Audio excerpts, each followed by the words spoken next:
इसी गांव में एक किसान रहता था। उसके पास एक बैल और एक गड्ढा था। किसान बैल को खेतों में हल चलाने के लिए इस्तेमाल करता और गधे पर सवार होकर आसपास के गांव जाता था। एक दिन एक दरवेश उनके घर आया। किसान ने दरवेश की बहुत सेवा की और उसके खाने पीने का इंतजाम किया। जब दरवेश जाने लगा तो उसने किसान से कहा, तुमने मेरी इतनी सेवा की, इसका बदला मैं कभी नहीं चुका सकता, मगर मेरे पास जानवरों की बोलियां समझने का इल्म है, वह मैं तुम्हें सिखा सकता हूँ। लेकिन एक शर्त है, यह राज तुम कभी किसी को नहीं बताना। अगर तुमने किसी को बताया तो तुरंत मर जाओगे। किसान ने वादा किया। दरवेश ने उसे वह इल्म सिखाया और चला गया। कुछ दिन बाद किसान का बैल बहुत उदास बैठा था। गधे ने उससे पूछा, आज तुम इतने चुप क्यों हो? बैल बोला, आजकल मुझे बहुत ज्यादा काम करना पड़ता है, मालिक हर दिन लाठियां मारता है, मैं बहुत परेशान हूँ। गधे ने कहा, क्या मैं तुम्हें एक तरकीब बताऊं जिससे तुम्हें कुछ दिन आराम मिल जाएगा? बैल ने दिलचस्पी से पूछा, हाँ बताओ, क्या तरकीब है? गधा बोला, कल जब मालिक तुम्हें लेने आए तो तुम आंखें बंद करके बैठे रहना, चाहे वह कितना भी मारे पीटे, तुम मत उठना। फिर वह समझेगा कि तुम बीमार हो गए हो और तुम्हें कुछ दिन आराम मिल जाएगा। पास ही खड़ा किसान यह सब सुन रहा था। अगले दिन जब किसान बैल को लेने आया तो उसने वैसा ही किया जैसा गधे ने बताया। किसान हंसते हुए बोला, चलो, जब तक बैल ठीक नहीं होता इसी गधे को खेतों के लिए ले जाऊंगा। वह गधे को खेतों में ले गया। पूरा दिन गधे ने कड़ी मेहनत की, सांस फूल गई और शरीर बहुत थक गया। शाम को जब वह वापस आया तो बैल ने हमदर्दी से कहा, तुमने आज मेरी बहुत मदद की, खुदा तुम्हें खुश रखे। गधा चुप रहा और थकी हालत में लेट गया। अगले दिन किसान फिर उसे खेतों में ले गया। शाम को जब वह वापस आया तो बैल ने कहा, शुक्रिया, आज फिर तुमने मेरी वजह से तकलीफ उठाई। गधा सोचने लगा कि मैं तो सलाह देकर बड़ी मुसीबत में फंस गया हूँ। ये सारा दिन आराम से लेटा रहता है और इसके काम मुझे करने पड़ते हैं। उसने बैल से कहा, मैं तुम्हारे लिए जान भी दे दूं, मगर आज मैंने मालिक को कहते सुना कि अगर बैल कल तक ठीक ना हुआ तो उसे कसाई को बेच दिया जाएगा। बैल यह सुनकर कांप उठा और बोला, अब मैं क्या करूँ? गधा बोला, अब तुम फौरन खाना पीना शुरू कर दो और सुबह खुशी खुशी काम पर चले जाओ, वरना वाकई तुम्हारी जान को खतरा है। किसान छिपकर यह सब सुन रहा था और जोर जोर से हंस रहा था। उसकी बीवी ने जब उसे हंसते देखा तो पूछा, क्या बात है, तुम क्यों हंस रहे हो? किसान ने जवाब दिया, बात ऐसी है कि अगर बताऊं तो मेरी जान चली जाएगी। बीवी बोली, झूठ मत बोलो, जरूर तुम मुझ पर ही हंस रहे हो, अब तुम्हें वह बात बतानी ही पड़ेगी। किसान ने अपनी बीवी को बहुत समझाया, अगर मैंने बता दिया तो मर जाऊंगा। बीवी ने कहा, मरते हो तो मर जाओ, बस मुझे वह रहस्य बताओ। किसान ने काफी देर सोचने के बाद फैसला किया कि बता देता हूँ। इसी वक्त कुत्ता और मुर्गा आपस में बहस करने लगे। कुत्ता बोला, हमारा मालिक मरने वाला है और तुम गाना गा रहे हो। मुर्गे ने जवाब दिया, हमारा मालिक बेवकूफ है, बीवी की बात पर मरने जा रहा है, अगर मैं उसकी जगह होता तो बीवी को डांट लगाकर सीधा कर देता। किसान ने जब यह बात सुनी तो उसने बीवी को झोपड़ी के अंदर बुलाया और कहा, आओ मैं तुम्हें वह रहस्य बताता हूँ। जब बीवी अंदर गई तो किसान ने हल्की सी डांट लगा दी। बीवी हाथ जोड़कर बोली, मैं तौबा करती हूँ, आगे से ऐसी जिद नहीं करूंगी। यूं एक बेवकूफी से बचकर किसान ने न सिर्फ अपनी जान बचाई बल्कि एक बड़ा सबक भी सीखा कि जो अपनी जुबान पर काबू रखता है वही जिंदगी में महफूज रहता है।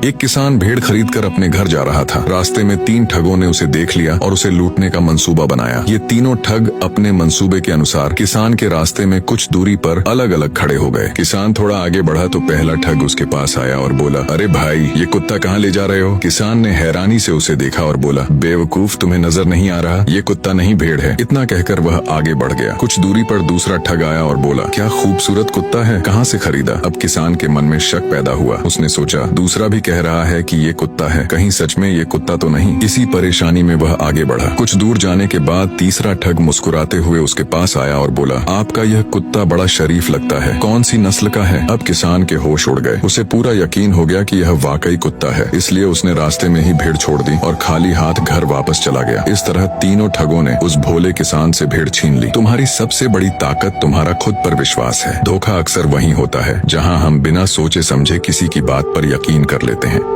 एक सौदागर जंगल के रास्ते से गुजर रहा था कि अचानक उसकी नजर एक चीते पर पड़ी जो पेड़ की बेलों में बुरी तरह फंसा हुआ था। चीता रोती हुई आवाज में बोला, ए इंसान, मेरी मदद करो, मैं तुम्हारा यह एहसान कभी नहीं भूलूंगा। सौदागर को उस पर तरस आ गया। उसने आगे बढ़कर बेलें काट दी और चीते को आजाद कर दिया। लेकिन आजाद होते ही चीता गरजते हुए बोला, मैं 2 दिन से भूखा हूँ, अब तुम ही मेरा शिकार बनोगे? सौदागर हैरान होकर बोला, मैंने तो तेरी मदद की और तू मेरे साथ बुराई करना चाहता है? चीते ने जवाब दिया, हाँ, नेकी का बदला बुराई ही है। दोनों में बहस शुरू हो गई। आखिर सौदागर ने कहा, चलो किसी तीसरे से फैसला करवाते हैं, जो वो कहेगा वही मान लेंगे। दोनों किसी तीसरे के पास फैसला करवाने के लिए चल पड़े। कुछ दूर जाने के बाद उन्हें एक गड्ढा दिखाई दिया। सौदागर ने गड्ढे को पूरा हाल सुनाया और कहा, अब तुम ही फैसला करो, क्या नेकी का बदला बुराई होना चाहिए। गधा दुखी होकर बोला, जब मैं जवान था और अपने मालिक के लिए बोझ उठाता था तो वो मेरा बहुत ख्याल रखता था, लेकिन अब जब मैं बूढ़ा हो गया हूँ और काम नहीं कर सकता, उसने मुझे घर से निकाल दिया। इसलिए मैं तो यही कहूँगा कि नेकी का बदला बुराई ही है। ये सुनकर चीता खुशी से बोला, फैसला हो गया, अब मैं तुम्हें खा जाऊंगा। व्यापारी घबरा कर बोला, एक और फैसला करवा लेते हैं, फिर जो वो कहेगा वही मानेंगे। चीते ने बात मान ली और वे दोनों आगे चल पड़े। थोड़ी दूर जाकर उन्हें एक गाय मिली। सौदागर ने फिर सारा किस्सा सुनाया और कहा, अब तुम न्याय करो। गाय ने कहा, जब मैं दूध देती थी तो मेरा मालिक मुझसे बहुत प्यार करता था, समय पर चारा और पानी देता था, लेकिन अब जब मैं बूढ़ी हो गई हूँ और दूध देना बंद कर दिया है, उसने मुझे घर से निकाल दिया। इसलिए मैं भी यही कहूंगी कि नेकी का बदला बुराई ही है। चीता हंसकर बोला, दूसरा फैसला भी मेरे हक में है, अब तुम्हें खाना ही इंसाफ है। सौदागर ने विनती की, बस एक आखिरी फैसला और करवा लेते हैं, फिर जो तुम चाहो कर लेना। चीते ने कुछ सोचकर कहा, ठीक है, मैं तुम्हें आखिरी मौका देता हूँ। दोनों किसी समझदार व्यक्ति की तलाश में आगे बढ़े। थोड़ी दूर जाकर उन्हें एक दरवेश मिला। सौदागर ने सारा किस्सा दरवेश को सुनाया और कहा, अब आप ही इंसाफ कीजिए। दरवेश मुस्कुराकर बोले, पहले मुझे वो जगह दिखाओ जहाँ चीता फंसा हुआ था। जब वे दोनों दरवेश को उसी जगह पर ले गए तो दरवेश ने नरमी से कहा, अब इस चीते को फिर से वैसे ही बेलों में बांध दो जैसे वह पहले बंधा हुआ था, ताकि मैं अपनी आंखों से सब कुछ देख सकूं। जब वह वैसे ही बंध जाए तो उसे मेरे सामने आजाद करना, तभी इंसाफ हो सकेगा। सौदागर ने फिर से चीते को बेलों में बांध दिया। जब चीता फिर से फंस गया और सौदागर उसे खोलने लगा तो दरवेश बोले, रुको, यही इंसाफ है। ये खुद कहता है कि नेकी का बदला बुराई है, तो अब यह भलाई के लायक नहीं, इसे यहीं रहने दो। यह सुनकर सौदागर को दरवेश की अक्लमंदी का एहसास हुआ। उसने उनका शुक्रिया अदा किया और चैन के साथ अपने रास्ते चला गया। चीता बेलों में फंसा रह गया और देर तक सोचता रहा कि शायद नेकी का बदला बुराई नहीं, बल्कि बुराई का बदला बुराई होती है।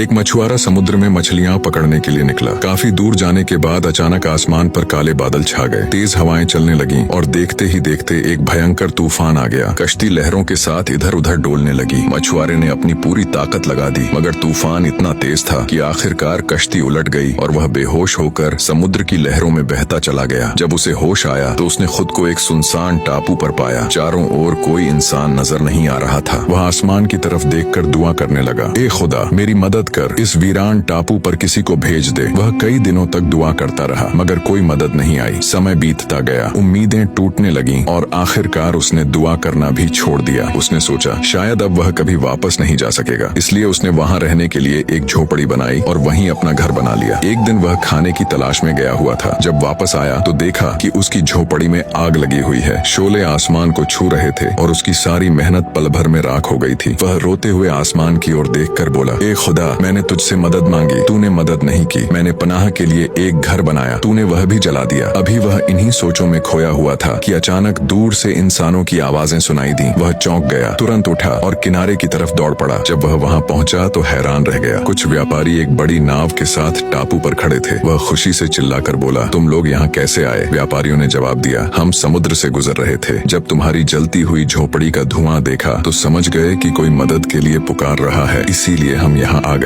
ये सुनकर मछुआरे की आंखों से आंसू बहने लगे। वह आसमान की तरफ देखकर बोला, ए खुदा, मुझे माफ कर दे, मैं तुझसे शिकायत कर रहा था और तू तो मेरी मदद का इंतजाम पहले ही कर चुका था।